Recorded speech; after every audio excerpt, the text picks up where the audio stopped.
Presidential candidate Hillary Clinton echoing a familiar theme in recent weeks and picking up speed with this as she's aligning herself closer with the president and his policies.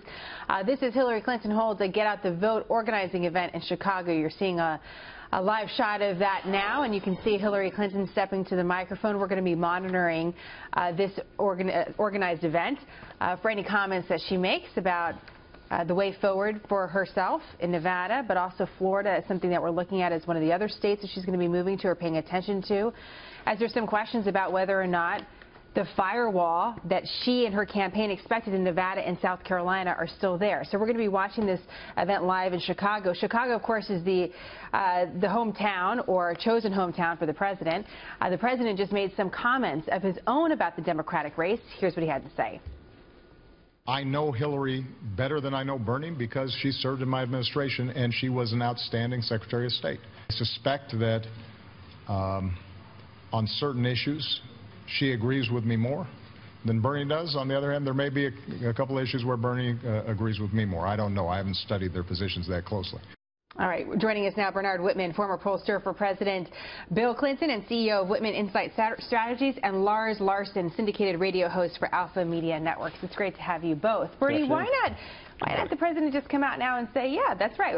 I think Hillary Clinton is the best choice amongst the Democrats. She has my vote. We work together, and that's that. Because I think it's still a little early. I mean, there's no question in my mind that Barack Obama supports Hillary Clinton, is going to endorse Hillary Clinton, is going to actively campaign for Hillary Clinton. But I think to do so after just a couple states of voting would be seen by many on the left as too soon, too much. And I think he's waiting to time his endorsement for when it really actually matters. I mean, there's no question Barack Obama and Hillary Clinton share both similar passions, similar beliefs, similar policies, and ultimately are both pragmatists who can actually get things done. They're progressives that actually have a real agenda, unlike Bernie Sanders, who is really full of, I think, a lot of empty promises. So you're saying, listen, the president's going to wait for the right moment to do it. Lars, I guess I'm curious about how much impact the president could have on the race with an endorsement, even with the perfect timing. What do you think that impact is?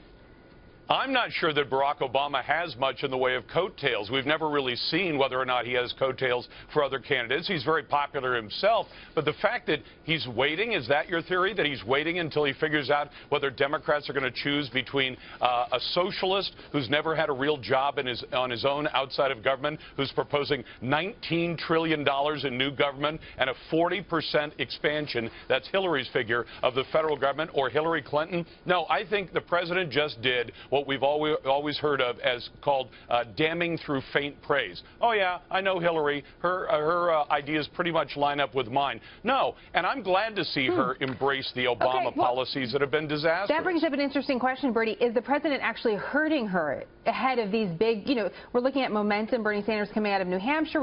We're hearing reports on the ground in Nevada. He's picking up momentum there as well. Is the president's what could be described as lukewarm endorsement of her early, is it hurting her? No, I mean, look, there's no question that endorsement would certainly help her. I don't think that he's hurting her by withholding support. I mean, remember, we've had two contests so far, Iowa and New Hampshire. We're going to have Nevada this weekend, South Carolina the weekend after, and then the big set of prizes starts to fall in on March 1st with a bunch of these primaries in southern states. And so I think the president actually may wait, frankly, until after March 1st, until the race gets a little bit more settled. But I think it's really incumbent upon Hillary's campaign to unmask the reality of Bernie Sanders' political revolution. It is one that, will come without a whole lot of change. Barack Obama campaign on hope and change. Bernie Sanders, as Lars correctly pointed out, would greatly expand the federal government at a cost that we cannot afford, not 40%, as Hillary actually said, but probably 50, 60, 70%. And this is not actually change that we really need or can afford in this country. I'll call you Bernie because you're Bernard. I'll call you your full name, Bernard. I'm going to stick with you for a second. I'll forgive you for today. Thank you. I have Bernie on the mind. Lars, stand by just for a second because I want to ask Bernard about this. One of the reports from Nevada from John Ralston, who's very respected in that state, said the Clinton panic is palpable. And he said that her campaign clearly senses the firewall buckling. So if all what you're saying is true, and you're obviously a supporter of Clinton, then why is her firewall buckling in Nevada? What is going on with the campaign? Well, look, I think a little bit too much is made of panic and firewall and so forth. I mean, I think the campaign knew for a number of weeks, if not months, that Bernie Sanders would do extremely well in New Hampshire. After all, it's a suburb, basically, of Vermont.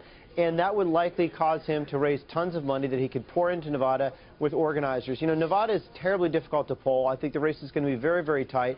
I think Hillary Clinton will do very well there. It's possible that Bernie might even win, but I think she'll do very well in South Carolina. The real question will be coming into all of these southern states, Georgia, Texas, Virginia, on March 1st. I think his message is going to be met with a great deal of skepticism in those states, and you're going to start to see some separation. That's what they said about Nevada, Lars, that it would start to unfold there, but apparently it's not, and Bernie Sanders is spending a lot of money there, and there seems to be some organization, and we have the new polling. And to Bernard's point, that is what's said about Nevada. It is difficult to poll, but right now it's neck and neck. What do you think Republicans can learn from what they're seeing in Nevada between Hillary Clinton and Bernie Sanders? Let's just flip it and take it that direction. What do you think that tells us about the race for the Republicans?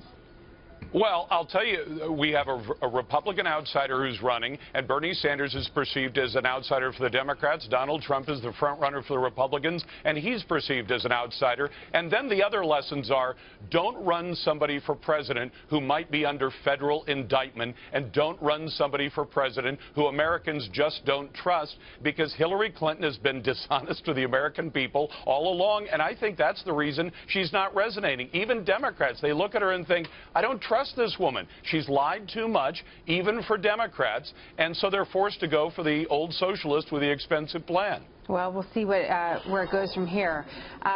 Lars, great to have you. Thank you very much. Bernard, or My Bernie, pleasure. As apparently I like to call you. Only if we were friends in high school. That's right. I wish we were. Bernard and Lars, great to have you both. Thank you so much. Thank you so much. Thanks very much.